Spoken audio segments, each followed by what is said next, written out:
Hello and welcome you all to my YouTube channel.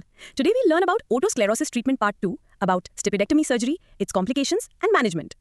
Let's begin where we left. During surgery, after anesthesia and positioning, first step is exposure. We elevate tympanomeatal flap, identify chorda tympani, facial nerve and pyramid. Then, confirmation. We palpate ossicular chain to confirm stapes is the fixed point. Then, identify fenestration site. Junction of middle and inferior one-third of the footplate is the safest area. Then we determine prosthesis length. Measure from incus to footplate. Choose prosthesis 0.25 mm longer. At last, we put seal. Vein is the best graft material. For stapedotomy, a tight seal may only need blood or fat. Let's talk about post-operative complications, the or no. A. Early complications, first few weeks. Most common is reparative granuloma. It presents at 1 to 2 weeks with worsening sensorineural hearing loss, vertigo, and a red TM, managed with steroids plus minus urgent exploration. Other common complication is serious labyrinthitis, common in the first week, vertigo plus sensorineural hearing loss, expects rapid recovery. And TM perforation, repair with an underlay graft, vein, perichondrium, doesn't affect the long-term outcome. Other common complication is altered taste, up to 30%, due to chorda tympani manipulation, usually lasts 3 to 4 months. What about late complications, which occur months to years?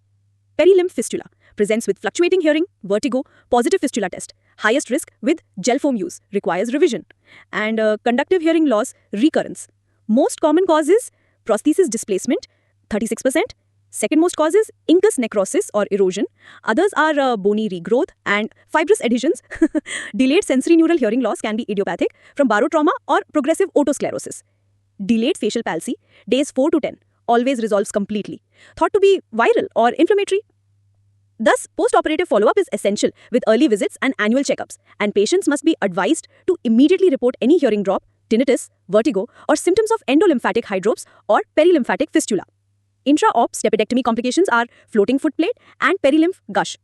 Post-operatively, medicated gel foam is applied and patients are discharged with analgesics, advised to avoid straining, nose blowing and flying, with follow-ups scheduled for the next day and weekly for 3 weeks. Special problems include a floating footplate managed by drilling a inferior marginal hole or placing a graft and come back in 6 months.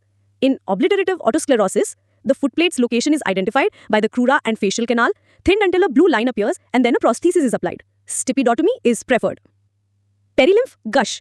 An immediate flow of perilymph on opening the vestibule requires immediate head elevation, tissue sealing of the oval window, complete bed rest with head elevation, and potentially a lumbar drain if not resolved.